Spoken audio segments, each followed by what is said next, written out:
ዛሬ ጥቅምት 25 2018 ዓመተ ምህረት አዳዲስ የፋኖ የድል ዜናዎች ደርሰውናል። አውደ ውጊያ ዝነኛዋና ጥንቅቅ ያለችው ጥናት ክፍለ ጦር በሰርጎ ገብ ኦፕሬሽን እጅን በአፍ የሚያስጭን ጀብድን በወገል ጤና ከተማ ፈጽማለች። ከዚህ የወገል ጤናው ድል በተጨማሪ ፋኖ ኮን ከተማን ዳግም ተቆጣጥረዋል። እስከ መጨረሻው ደቂቃ ድረስ ከኛ ከ5 ደቂቃ ሚዲያ ጋር አብራችሁን ቆዩ፣ እናስደምጣችኋለን። አንድ የምንጠይቃችሁ ነገር ደግሞ ቪዲዮውን ላይክ በማድረግ እንድታግዙን እንጠይቃለን። እናመሰግናለን። አሳምን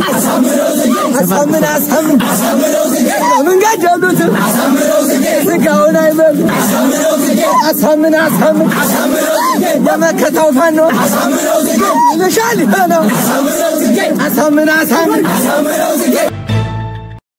ሰበር ዜና ጤና ይስጥልን ውድ የ5 ደቂቃ ሚዲያ ተከታታዮች፣ የዕለቱ አዳዲስ የፋኖ ትግሎችና አንኳር ነጥቦች በዚች በ5 ደቂቃ ጊዜ ውስጥ አጠር አድርገን ልናቀርብላችሁ መጥተናል።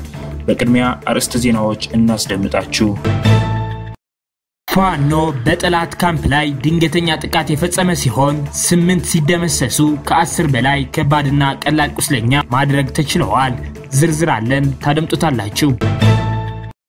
በጎጃም በትናንትናው ዕለት የተመዘገበውን ድል እጅን በአፍ የሚያስጭን ነው ብለዋል አርበኛ እስቲል አለሙ የተናገረው የስልክ ጥሪ ያለ እናስደምጣችኋለን።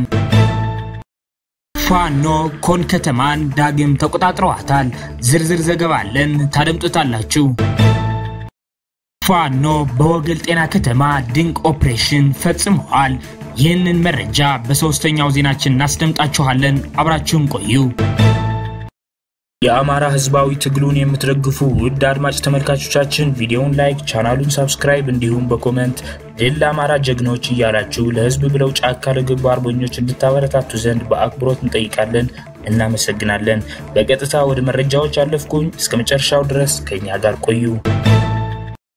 አፋብሃ ቴድሮስ እዝ ሁለተኛ ክፍለ ጦር ኮሎኔል ታደሰ ሙሉነ ብርጌድ ጀግኖቹ ጊዮን ሻለቃ አባላት ከቢኮሎ ከተማ በጠላት ካምፕ ላይ ድንገተኛ ጥቃት የፈጸሙ ሲሆን አንድ አብራራው የጦር መሳሪያ መማረክ የተቻለ ሲሆን 8 የሥርዓቱ ቅጥረኛ ሲደመሰሱ ከ10 በላይ ከባድና ቀላል ቁስለኛ ማድረግ ተችሏል። በሌላኛው በኩል ደግሞ ከመራዊ ከተማ በቆጋ በኩል ወደ ሐሙሲት ሲተለተል የነበረውን ሰራዊት በብርጌዱ የተወርዋሪ አባላትና በአበረ ኢማም ሻለቃ አባላት በተደረገ ደፈጣ ገና ሳይተኮስበት ግሪያው ጭኝ ብሎ ወደ መጣበት መመለሱ ታውቀዋል። በተጨማሪም ዘመነ መብራቱ የተባለ አድማ ብተና በዛሬው ዕለት ትጥቅ በመያዝ ወደ አልማየሁ ከቤ ሻለቃ ተቀላቅለዋል። አሁን በሁለተኛው ዜናችን የኮን ከተማን ድል እናስደምጣችኋለን። ከዚህ በመቀጠል በሶስተኛው ዜናችን የወገል ጤናውን ድንቅ ኦፕሬሽን የምናስደምጣችሁ ይሆናል። አብራችሁን ቆዩ። ፋኖ ኮን ከተማን ዳግም ተቆጣጥሯታል። ዞብላምባ 5ኛ ሻለቃ የደጋው መብረቅ አሃዶች ጋር በመጣመር ሚኒሊክ እዝ ኮን ከተማን ዳግም በተቆጣጠረበት ተጋድሎ የበኩሏን አስተዋጽኦ በማድረግ ድል አስመዘገበች። ትናንት ጥቅምት 24 ከረዊት በመነሳት ጥናት በተደረገው ውጊያ ዞብላምባ 5ኛ ሻለቃ ያገዛዙን ዝፋን ጠባቂ ኃይልና ያረጋ ከበደን ሆዳደር ሚልሻና አድማ ብተና ከሮቢት ከተማ እስከ ኮን ወረዳ እላስጨራሽ ውጊያ ያደረገች ሲሆን በአሁኑ ሰዓት ዞብላምባ ክፍለ ጦር 5ኛ ሻለቃ ከደጋው መብረቅ አሃዶች ጋር በመሆን ኮን ከተማን ተቆጣጥረዋል። ከዚህ ጋር ተያይዞም የጠላት ኃይል ሬሳውና ቁስለኛውን በመጣል ወደ ጋሸና ከተማ እግሬ አውጭኝ ብሎ እየፈረጠጠ ይገኛል። መዳረሻው ድልና ነጻነት የሆነው የአማራ ህዝብ የህልውና ተጋድሎ ተጠናክሮ ይቀጥላል። ወደ ሶስተኛው ዜናችን ስናልፍ ባውደ ውጊያ ዝነኛዋና ጥንቅቅ ያለችው ጽናት ክፍለ ጦር ሰርጎ ገብ ኦፕሬሽን እጅን በአፍ የሚያስጭን ጀብድን በወገል ጤና ከተማ ፈጽማለች።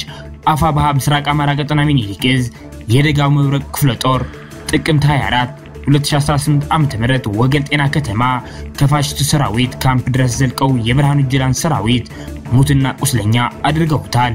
የደጋው መብረቅ ኮር ከተመሰረተበት ዕለት አንስቶ በጠላት ላይ ከፍተኛ ጥቃትና የሞራል ውድቀትን ባሉት የአናብስት ክፍለ ጦር ስብስቦች እያደረሱበት ይገኛል። የደጋው መብረቅ ኮር ከተመሰረተበት ዕለት አንስቶ በጠላት ላይ ከፍተኛ ጥቃትና የሞራል ውድቀትን አድርሰዋል።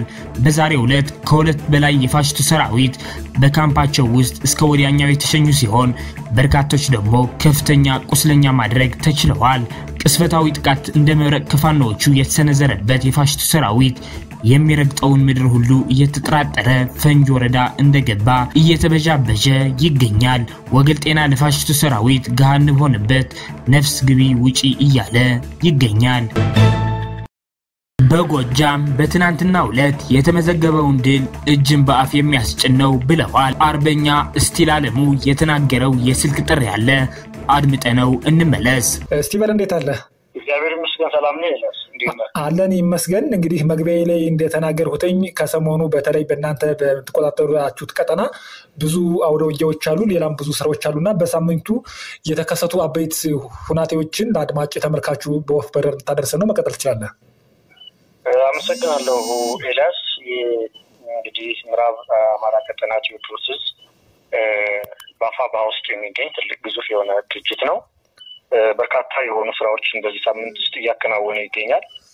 የመጀመሪያው እንግዲህ ጦሩን እየሸከፈ ወደ ትልቅ ደረጃ ለማድረስ እያደራጀ ቀጠናዎችን እየተቆጣጠረ የሚገኝበት ሁኔታ ነው ያለው። በዚህም ጎን ለጎን ደግሞ በርካታ የሆኑ ውጊያዎችን እያደረገ ነው የሚገኘው። በተለይ በ105ኛ ኮር ውስጥ የሚገኘው ጃዊ መተከል አካባቢ ለሳምንታት የፈጀ ውጊያ የተደረገው። በዚህም ፈንድቃ ከተማን በመቆጣጠር የፖሊስ ጣቢያውን ጭምር ከተማው ላይ የሚገኘው ብልጽግና ይጠቀምበት የነበረውን ካምፕ በመጨመር በመቆጣጠር ከፍተኛ የሆነ ድል ማስመዝገብ ተችሏል። ውጊያው አሁንም እንደቀጠለ ነው። ለሳምንታት የቀጠለ ውጊያ ነው። በርካታ ቦታዎችን የሸፈነ ውጊያ ነው። ታቅዶበትና ታስቦበት እየተደረገ ያለው ውጊያ ነው። እንግዲህ ውጊያው ከበባ በማድረግ ጠላትን ከበባ ውስጥ በማስገባት እየተደረገ ያለው ውጊያ ከመሆኑ የተነሳ ጠላት የቡድን መሳሪያዎችን ጭምር እየያዘ ስናይፐር ብሬን እየያዘ በቡድን ወደኛ እየተቀላቀለ ነው የሚገኘው በዚህ ሰዓት። ከዚህ ጎን ለጎን ደግሞ እንግዲህ በዛሬው ዕለት በተለይ 206ኛ ኮር ብለን የምንጠራው ደብረ ማርቆስ ዙሪያ ያለ አካባቢ ነው። ይሄ 206ኛ ኮር በዛሬው ዕለት ከደብረ ማርቆስ ተነስቶ በርካታ መሳሪያዎችን ጭኖ ዙ23 ፔምፔ እና ሌሎችንም ዲሽቃም ጭምር ጭኖ ወደ ረቡ ገበያ ሬሽን ለማቀበል እየተንቀሳቀሰ የነበረ ጠላት ነው። እንግዲህ ጠላት ከደብረ ማርቆስ ተነስቶ ረቡ ገበያ ሂዶ ላለው ረቡ ገበያ አካባቢ ለሚገኘው የጠላት ኃይል ሬሽን ለማቀበል ብዙ ጊዜ የሚንቀሳቀስበት መስመር ነበር። ይህንን መስመር ከዘጉት በጣም ብዙ ጊዜ ሆኖታል። ምናልባትም ከወርና ከዛ በላይ ለሆነ ጊዜ ጠላት ወደዛ ገብቶ ሬሽን እንዳያቀብል ማድረግ የተቻለበት ሁኔታ ነው ያለው። እንግዲህ የጠላት ሴል እርስ በርሱ እንዳይገናኝ መበጠስ ተችሏል። ለብዙ ጊዜ ያክል ለወራት ያክል ነው እንግዲህ መበጠስ የተቻለው። ከሳምንት በላይ ነው እንግዲህ የተዘጋጀው ዛሬ ወደዚህ ለማለፍ። በርካታ ኃይልም ከተለያዩ ከተናዎች ጭኖ ደብረ ማርቆስ ላይ በተለይ ዋጋን አካባቢ የሚገኘው አዲሱ ሆስፒታሉ ነው እንግዲህ እየተገነባ ያለው ሆስፒታል አለ። ዛጋ ነው ካምፕ አድርጎ የተቀመጠው ጠላት ወደ ረቡ ገበያ ለመግባት ነው እንግዲህ ለሳምንት ኃይል ሲያመጣ ሰንብቶ በዛሬው ዕለት እንግዲህ አልፌ ሄጄ ያንን ከሬሽን የተገለለውን ወይም ከሴሉ የተገለለውን ኃይል አገኛለሁ ብሎ እንቅስቃሴ ባደረገ ጊዜ ሁለቱ የዚህ ኮር ሁለቱ አናብስቶች ወንድማማቾቹ በተለይ እንደ አንድ ብርጌድ ነው በተለይ ሲናበቡ የሚናበቡት ንጉስ ተክለ ሃይማኖት ብርጌድ እና ስናን አባጅሜ ብርጌድ በጋራ በመሆን በመጠበቅ መንገድ ላይ ደፈጣ በመያዝና የተጠኑ ቦታዎችን ቀድሞ በመያዝ በርካታ የሆኑ ውጊያዎችን በማድረግ በዛሬው ዕለት ትልቅ ጀብድ ነው እንግዲህ ያደረጉት። በርካታ የሆኑ የፓትሮሎችን ወይም ደግሞ ኦራሎችን ይንቀሳቀሱበት የነበረው ሲኖዎችን ሁሉ ጭምር ከጥቅም ውጭ በማድረግ በማቃጠል በተለይ ፓትሮሎችን በማቃጠል በርካታ መሳሪያዎችን በግፍ መቀበል የተቻለበት ሁኔታ ነው ያለው። በአይነት ጥቅሻ መግባባት የሚችሉት ስናን አባጅሜ ብርጌድ እና ንጉስ ተክለ ሃይማኖት ብርጌድ በዛሬው ባደረጉት ውጊያ 2 ብሬን ማርከዋል። ከ60 በላይ ክላሽ ማርከዋል። በርካታ የሆኑ ምርኮኞችን መማረክ ችለዋል። እንዲሁም የተተኳሾችን የብሬንና የክላሽ ተተኳሾችን መያዝ ተችሏል። በነገራችን ላይ አሁንም ይሄንን ምነግርህ የተቆጠረውን እና በእጃችን ላይ የደረሰውን ነው እንጂ በርካታ የሆነ ኃይል ነው ዛሬ የተደመሰሰው። ጠላት መጀመሪያ አካባቢ ወደ ታች ወደ ደብረ ማርቆስ አካባቢ መሮጥ ጀምሮ መፈርጠጥ ጀምሮ ነበር። እንግዲህ ይሄንን እየተከተሉ ሁለቱ ብርጌዶች በርካቶችን ለማድረግ በርካቶችን መደምሰስ የቻሉበት ሁኔታ ነው ያለው። በዚህም የተነሳ ያለውን መሳሪያ ሁሉ ጠላት ከደብረ ማርቆስ ላይ ተቀምጦ ወደ ላይ አቅጣጫ ወይም ወደ ስናን አቅጣጫ ማለት ነው ሲተኩስ ነው የዋለው። በርካታ የሆኑ ድምሰሳዎችን ነው ያደረገው። እንግዲህ ይሄ የሚያሳየው ጦራችን አሁን ያለበት የስነልቦና ያለበት የጦር ዝግጅት በዚህ ልክ ነው ያለው። እንግዲህ ሁሉንም ቀጠና ላይ በተመሳሳይ ሰዓት በተመሳሳይ ጊዜ ደምስሶ ቀጣይ አቅጣጫዎችን ለማስቀመጥና ክልሉንም ከዚህ አረመኔ ሰራዊት ነፃ ለማድረግ በርካታ ስራዎች እየተሰሩ ይገኛሉ። ጠላትንም በቅርብ ቀን እንቀብረው ይሆናል ማለት ነው። እንግዲህ ከዚህ ጋር ተያይዞ በሁሉም ቀጠናዎች በሚባል ደረጃ እንግዲህ እንደምታስታውሰው በባለፈው ባህር ዳር ዙሪያ ላይ በርካታ ጠላት ደምስሰን በርካታ መሳሪያዎችን የተቀበልንበት ሰዓት ነው ያለው። እንግዲህ ከአደረጃጀት ጎን ለጎን እየሰራ ነው ያለነው። ያገዛዙ ብልጽግና አመራሮች ዛሬም ስልጣናቸውን ጥለው መኮለላቸውን ቀጥለዋል። በአማራ ክልል ማዕከላዊ ጎንደር ዞን ካሉ ወረዳዎች መካከል አንዷ በሆነችው ጎንደር ዙሪያ ወረዳ የብልጽግና አመራር ሆነው በተለያዩ ኃላፊነት ሲያገለግሉ የነበሩ 3 አመራሮች ከዚህ በላይ ህዝባችን አንጨፈጭፍም አንዘርፍም በማለት ስልጣናቸውን ጥለው ጠፍተዋል።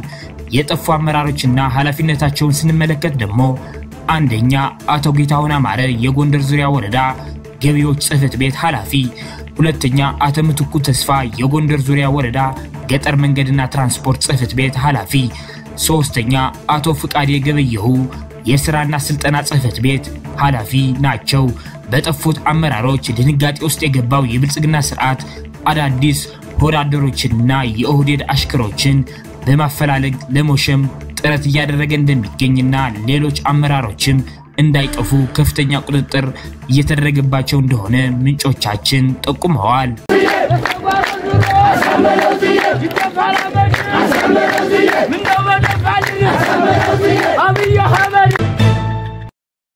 አድማጭ ተመልካቾቻችን ለሰዓቱ የነበሩን የ5 ደቂቃ ዜናዎች እነዚህን ይመስላሉ። በቀጣይ የምንሰራቸው ዜናዎች እንዲደርሷችሁ ቻናሉን ሰብስክራይብ በማድረግ እንዲሁም የደወል ምልክቷን በማብራት ቤተሰብ እንዲሆኑ እንጠይቃለን። እናመሰግናለን።